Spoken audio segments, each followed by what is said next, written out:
penyebab kerusakan lingkungan itu beragam. Ada yang bilang Tuhan atau God determinism istilahnya.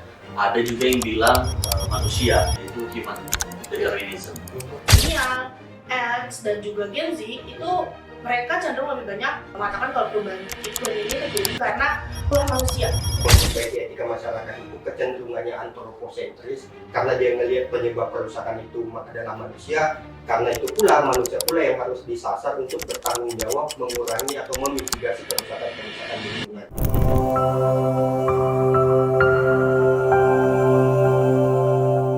Halo kawan semua, siapa penyebab kerusakan lingkungan? Siapa yang paling bertanggung jawab? Dan siapa yang paling dipercaya untuk mengajak masyarakat terlibat dalam perilaku pro lingkungan? Satu lagi pertanyaan yang mungkin bikin kita penasaran, orang yang taat ibadah itu taat juga nggak sih merawat bumi? Atau jangan-jangan orang yang jarang ibadah nih yang justru taat merawat bumi? Gue Deddy Imar, peneliti PPIM UIN Jakarta. Dalam data bercerita kali ini kita akan coba jawab pertanyaan-pertanyaan itu. Pertanyaan yang menjadi bagian dari buku Dilema Environmentalism bersama dua peneliti PPIM, Ronald Adam dan Grace Sandra. Halo Adam, halo Grace. Halo deh. Ini lebih dari 3.000 responden nih yang ikut dalam survei kalian. Ini kan survei yang cukup besar kalau lihat jumlah respondennya ya. Nah mungkin boleh dong diceritain dulu gimana sih sebenarnya atau apa sih yang sebenarnya ingin kalian jelasin lewat riset ini? Siapa dulu? Ada boleh? Kalau riset kita itu sebetulnya simpelnya ingin melihat agama itu sebenarnya berperan nggak sih dalam membentuk perilaku lingkungan di masyarakat itu. Sesimpel itu aja, karena kan berangkat dari riset sebelumnya kalau agama itu dianggap sebagai kontributor utama kerusakan lingkungan. Nah, kita ini ingin melihat apakah betul, karena itu kan belum pernah diuji di Indonesia. Nah, riset kita survei nasional, makanya respondennya banyak, sampai tepatnya 3.397. responden. Oke. Dengan responden berapa ya kira-kira? 97%. Hampir 97%. 90%. Nah coba deh, Grace mungkin bisa dijelaskan dari sisi teknisnya berapa lama ini dilakukan, lalu kemudian waktu pengambilan sampel, turun itu gimana sih data dikumpulkan itu? Nah kalau untuk pengambilan datanya sendiri kurang lebih sekitar 1,5 bulan, itu di bulan April sampai Maret ya. Maret sampai April 2024. Jadi pengambilan datanya kita meng-hire enumerator lokal, jadi mereka melakukan wawancara secara langsung ke responden yang sudah terpilih di lapangan. Lalu data dikumpulkan melalui survei online, jadi nanti setelah wawancara si enumerator yang mengisi di survei online tersebut. Gitu. Lalu datanya kita kumpulkan di sini. Oke, ini gue langsung aja nih, ini apa sih sebenarnya penyebab kerusakan lingkungan itu? Dari temuan kita ya, temuan kita penyebab kerusakan lingkungan itu beragam. Ada yang bilang Tuhan atau God determinism istilahnya. Ada juga yang bilang manusia, yaitu human determinism.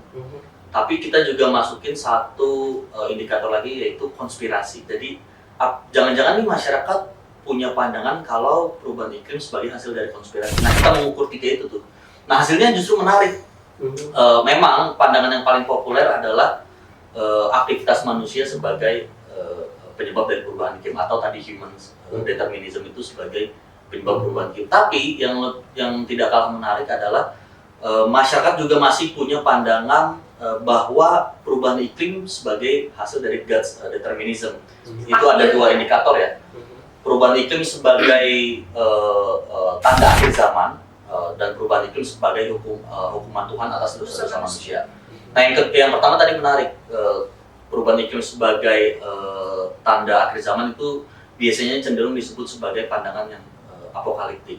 Nah ini bukan hanya terjadi di Indonesia aja, di beberapa negara juga pandangan yang serupa juga cukup populer, banyak itu, God's determinism dan human determinism. Tadinya gue kira dan adanya keterkaitan antara Tuhan dengan sebagai penyebab kerusakan lingkungan itu ada kaitannya dengan masyarakat Indonesia yang religius itu.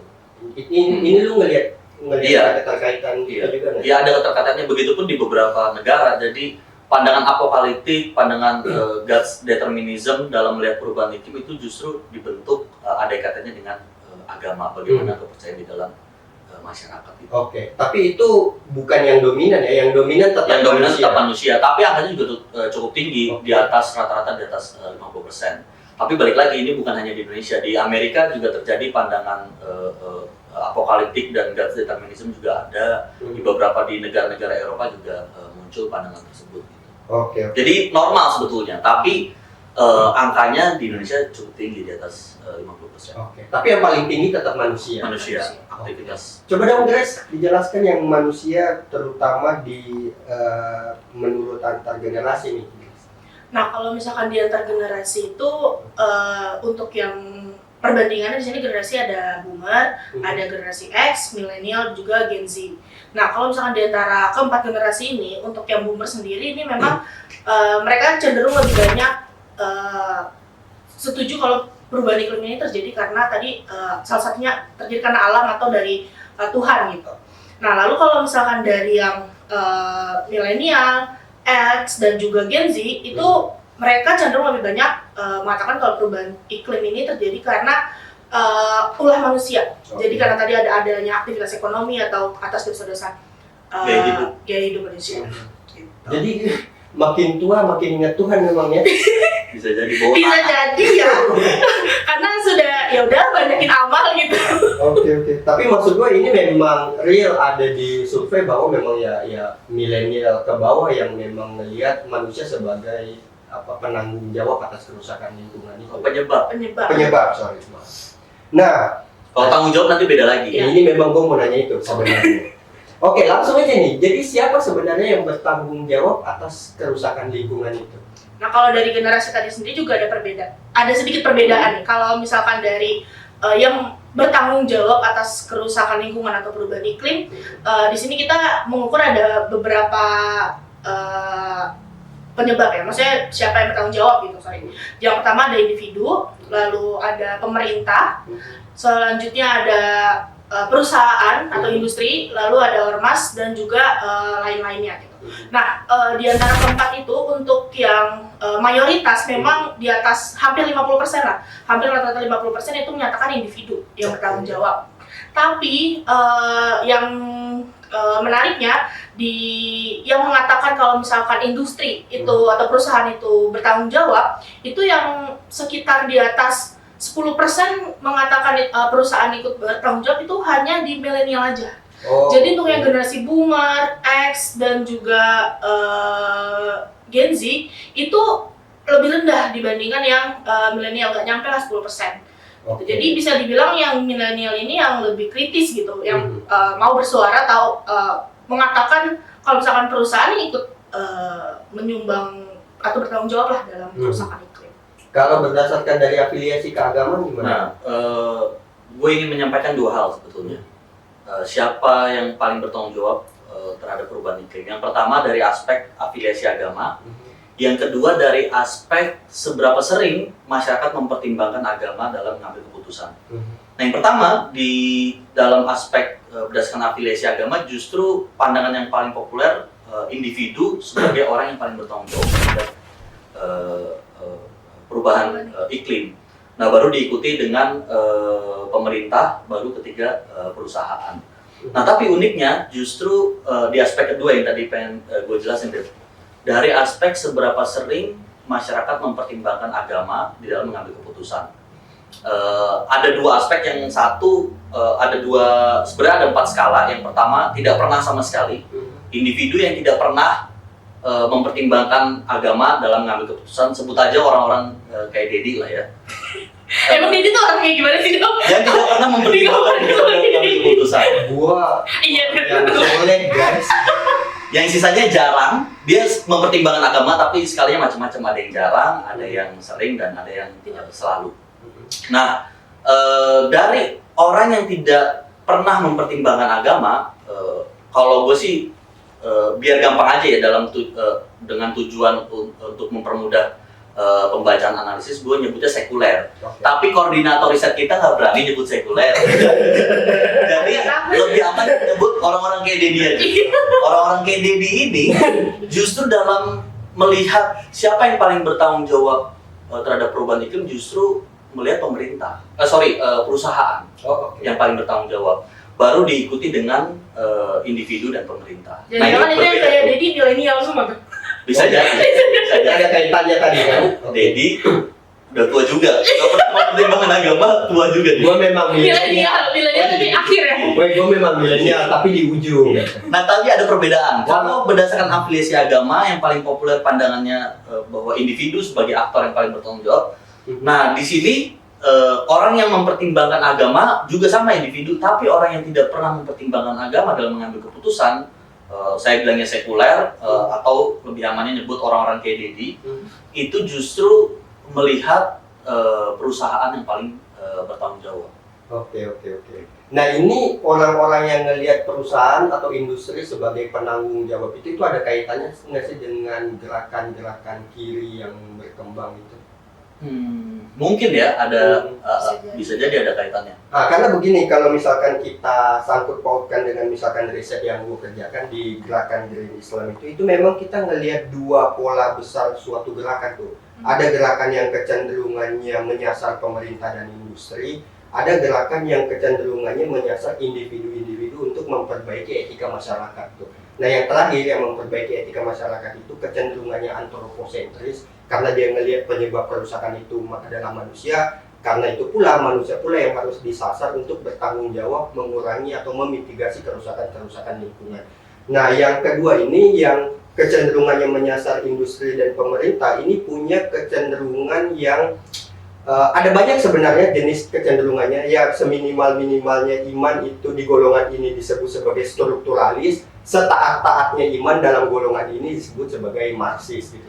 Nah yang perkara ini gerakan yang di golongan ini cenderung mengkritik gerakan yang menyasar individu-individu tadi karena dia ngelihat di antroposentris yang semacam itu inherently problematik gitu loh. Kenapa problematik? Karena pertama antropos itu kan nggak satu gitu. Ada banyak jenis antropos. Jadi kita mesti clear dulu antropos mana antropos mana nih yang mesti bertanggung jawab. Masa masyarakat adat yang mesti bertanggung jawab sementara kerjaan mereka kan merawat lingkungan.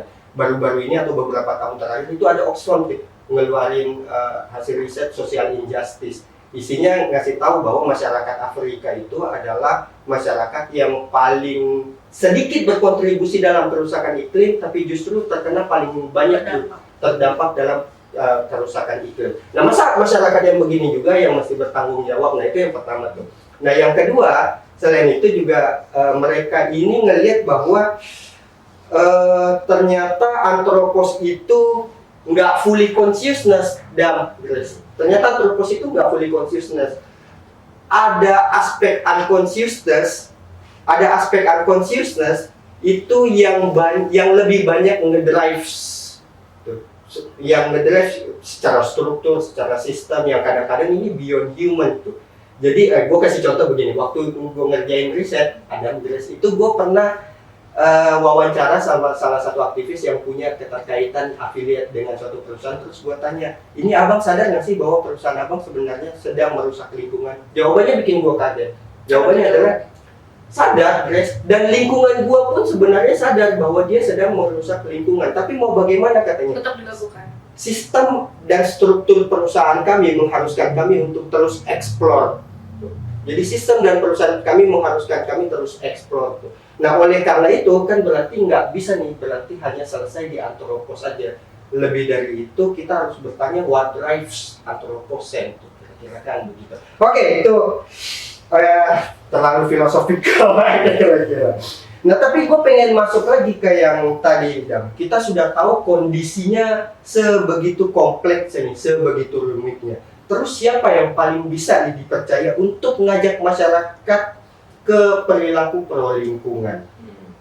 Itu kita bisa melihat dari aspek agen sosialisasi dalam membentuk perilaku pro lingkungan. Kita ada hasil riset juga, nanti Chris mungkin akan nambahin di bagian aspek berdasarkan generasi ya. Secara umum berdasarkan temuan kita, justru secara teoritis kan sebetulnya perilaku manusia itu kan harusnya dibentuk oleh agen sosialisasi primer seperti keluarga, sekolah, pendidikan dan lain sebagainya. Tapi justru di temuan kami perilaku lingkungan justru nggak dibentuk dari agen sosialisasi primer, justru yang membentuk adalah peer group, terus pemuka agama itu juga signifikan, terus ada apa lagi ya? Ilmuwan signifikan. Justru keluarga malah nggak signifikan dalam membentuk perilaku pro lingkungan. Ini secara umum, nanti nggak tahu kalau secara generasi Grace mungkin bisa nambahin. Boleh. Jadi untuk yang perilaku pro lingkungan sendiri di sini kita ada 4 aspek ya. Yang pertama itu ada zero waste, terus ada perilaku hemat air dan listrik, dan itu kita sebutnya dalam lingkup privat. Lalu untuk yang publik ya kita ada aktivisme skala kecil dan skala besar.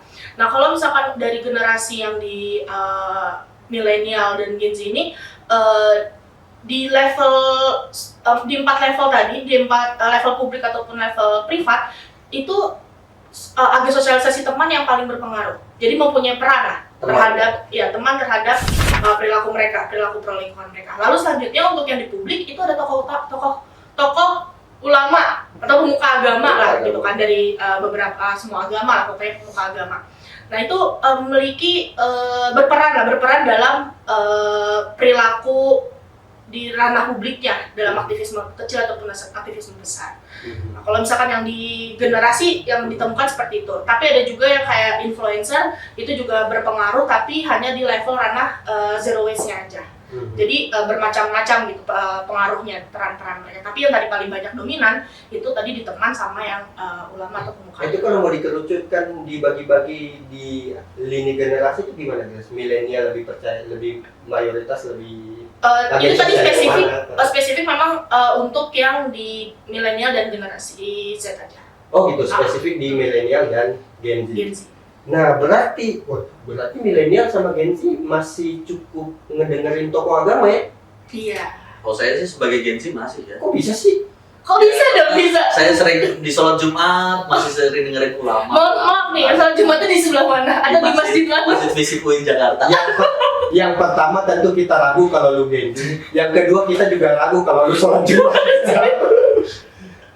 Emang kalau misalkan di masjid ada khotbah apa sih? Banyak. Nah itu temuan kami yang menarik juga, ternyata pemuka agama masih mungkin masih jarang ya, tapi harapan masyarakat terhadap pemuka agama justru ini deh, berharap kalau pemuka agama jangan hanya bahas masalah agama aja, tapi masuk juga ke ranah lingkungan juga. Nah itu yang gak gue temuin setiap gue sholat Jumat. Mungkin setelah ini atau kita kan sudah bikin rekomendasi kebijakan ya, dan rekomendasi kebijakan tersebut alhamdulillahnya sudah diadaptasi lah gitu kan. Jadi setahu gue kalau misalkan sudah ada buku saku untuk para pemuka agama, dan ini nggak cuma yang agama Islam aja gitu ya, untuk untuk agama-agama lain pun juga sudah ada gitu. Jadi mungkin setelah ini bisa ketemu nih khotbah masjid yang membahas tentang lingkungan, nggak cuma agama aja. Gua akan sholat Jumat hari ini. Oke. Gini Dam. Ini kalau misalkan dikaitkan dengan digerakkan ya. Jadi memang ada sudah mulai banyak nih pelatihan untuk pemuka agama, menambah kapasitas pemuka agama agar khutbah-khutbahnya, agar ceramah-ceramahnya itu lebih bertemakan, lebih hijau lah kira-kira. Nah tapi kan begini Dam, kalau misalkan dibandingkan dengan ilmuwan, kalau dibandingkan dengan pemerintah, tentu kapasitas teknis mereka, kapasitas teknis dalam konteks lingkungan, tentu ini beda dong gitu kira-kira. Nah ini gimana kalian ngelihat? Nah itu mungkin banyak faktor ya, masalah pengetahuan dan sebagainya. Tapi karena kita juga sadar mungkin bahwa pemuka agama punya keterbatasan dalam mengakses pengetahuan lingkungan, jadi PPIM juga punya program untuk bikin yang disebut sebagai peningkatan kapasitas pesantren ramah lingkungan, dengan tujuan dan harapan bahwa pemuka-pemuka agama atau para calon pemuka agama, santri dan sebagainya, ketika lulus dia bisa menyebarkan ide-ide tentang lingkungan. Gitu. Jadi kita datang ke beberapa total mungkin ada 9 provinsi yang kita datangi. Dalam satu provinsinya kita mengumpulkan 25 peserta, mewakili 25 pesantren untuk ikut terlibat dalam kegiatan peningkatan kapasitas ramah lingkungan gitu. Nah, itu yang menarik tuh. Jadi kita sebetulnya berdasarkan riset kita melihat data kalau pemuka agama punya peran penting, potensial dan signifikan. Dari situlah PPM bikin satu intervensi di masyarakat, action yang disebut sebagai peningkatan kapasitas pesantren ramah lingkungan. Gimana tadi guys? Nah, dan mau nambahin ya tadi, kalau misalkan kapasitas kita udah lakukan selain 9 provinsi, itu totalnya sudah 223 pesantren yang kita berikan pengembangan. Dan kita tahu jumlah pesantren di Indonesia tuh banyak banget ya, ada mungkin makin setiap harinya akan terus bertambah setiap bulannya. Itu kalau yang terakhir itu yang saya tahu udah sekitar 49.000 ya? Kalau nggak salah 49.000 pesantren gitu. Jadi kalau misalkan dari 223 mungkin masih sedikit ya, makanya harapannya kita bisa terus mengembangkan lagi dari pesantren yang sudah kita kasih pelatihan, mereka bisa ini juga menyebarkan ke pesantren-pesantren lain yang ada di sekitarnya gitu. Jadi lebih terluas kan. Dan mungkin para santri dan para kiainya nonton YouTube-nya Dedi nih. Halo Pak Ustadz. Pak Kiai. Itu Ustazah juga ada dong, jangan Pak Kiai aja. Kan ada Ibu Nyai, ada Ustazah juga. Itu memang khusus. Nih, ada tim juga. Itu memang khusus pimpinan ustazah ya, apa juga santri-santri? Targetnya itu memang kita di level pimpinan, karena kan kita mau nanti di pesantren itu ada program lingkungan yang bisa diimplementasikan secara nyata gitu. Jadi dari pimpinan itu nanti harapannya mereka kan bisa memberikan pengetahuan informasi ilmu baru yang sudah didapatkan ke santri-santrinya juga. Oke. Keren banget. Nah ini masih punya keterkaitan sebenarnya dengan religiusitas. Jadi gue cukup penasaran banget sebenarnya ini gimana sih keterkaitan antara tingkat religiusitas seseorang dengan perilaku pro lingkungan. Boleh Kak Adam? Temuan kami justru menarik sebetulnya, bukan hanya dari aspek religiusitas, tapi kita nanti mengkaitkan dengan aspek konservatisme. Pandangan konservatisme itu memengaruhi dalam membentuk perilaku lingkungan atau enggak. Nah, temuannya menarik.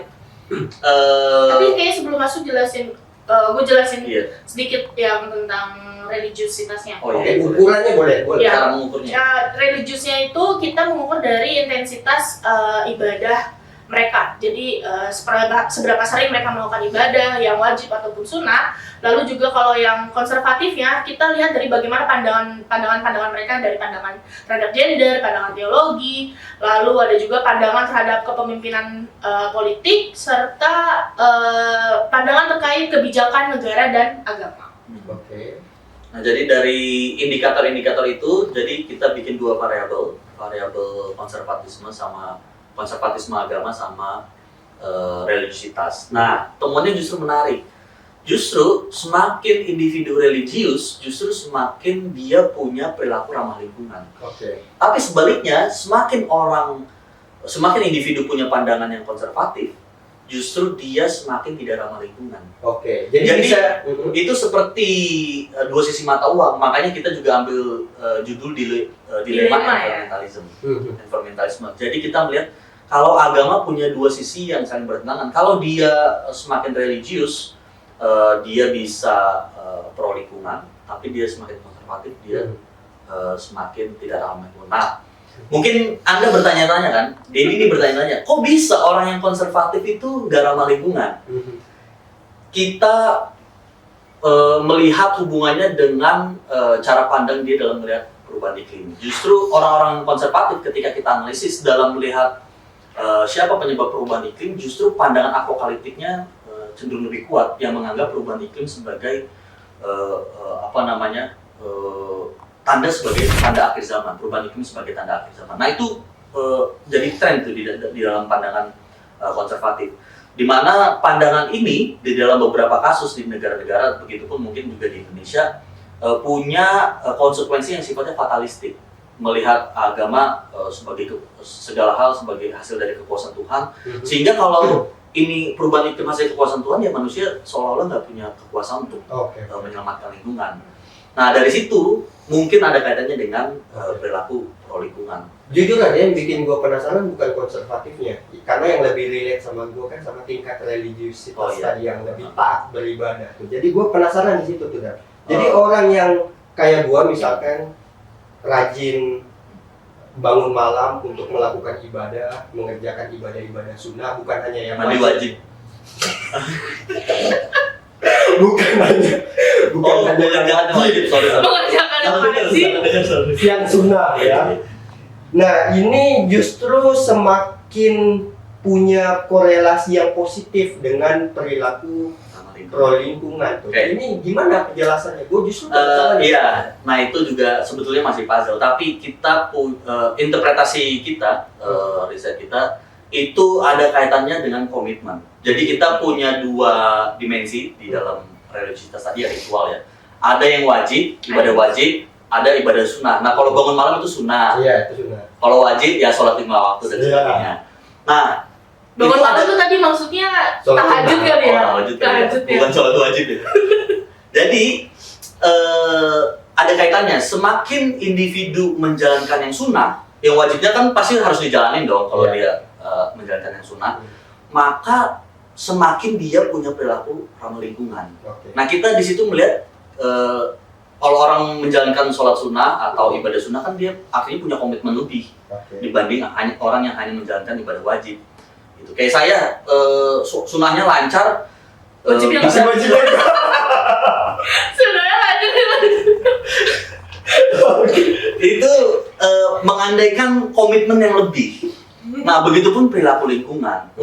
Indikator kita juga kayak zero waste kan seberapa sering dia Bawa tempat makan sendiri, bawa bawa tumbler. terus itu kan butuh komitmen juga. Nah, komitmen ini yang kita lihat sebagai satu modal, anggaplah modal sosial dalam menjalankan perilaku lingkungan. Nah, mungkin itu yang bisa kita hubungkan antara komitmen religiositas yang bisa ditransformasikan menjadi komitmen perilaku ramah lingkungan. Ya, Anda bisa lihat saya lah, yang religius ini dia ramah lingkungan, bawanya tumbler, bawanya tempat Oke. makan. Gitu. Kalau yang sebaliknya ada penjelasan nggak Dan? Oh, yang sebaliknya misalkan yang justru nggak peduli sama agama, yang nggak peduli sama ibadahnya. Nah, itu Ya, ada mungkin nggak punya kaitan- komitmen. Ada kaitannya juga nggak dengan perilaku pro lingkungan atau mungkin tidak pro lingkungan? Nah itu kondisi negatif dari perilaku ramah lingkungan agak rumit juga ya. Nah ini agak tricky. Apakah langsung bisa diklaim sebagai perilaku ramah lingkungan atau tidak? Kayak ketika kita riset, kita kan juga ada riset lain yang lain seperti pesantren ramah lingkungan. Pesantren ramah lingkungan ada pesantren yang anggaplah yang ramah lingkungan, tapi ketika pesantren itu tidak ramah lingkungan, Belum tentu kalau belum tentu itu ya tidak ramah nggak lingkungan. ramah. Ya pesantren konvensional pada umumnya. Nah, di dalam perilaku kita juga nggak tahu apakah bisa langsung dijudge kalau dia nggak punya pro environmental behavior, apakah langsung bisa diklaim sebagai perilaku tidak ramah. Singkatnya untuk menjawab itu butuh penelitian lain lagi. Ya, Pak. betul. Bagi kawan-kawan yang ingin membaca hasil lengkap penelitian ini, bisa langsung download bukunya di website PPIM UIN Jakarta. Adam, Grace, thank you banyak. Terima kasih banyak. Sama-sama, Dedi. Baik, ketika penelitian menemukan suara, maka yang terjadi adalah data yang bercerita. Terima kasih banyak sudah nonton. Sampai jumpa di episode selanjutnya. Bye-bye.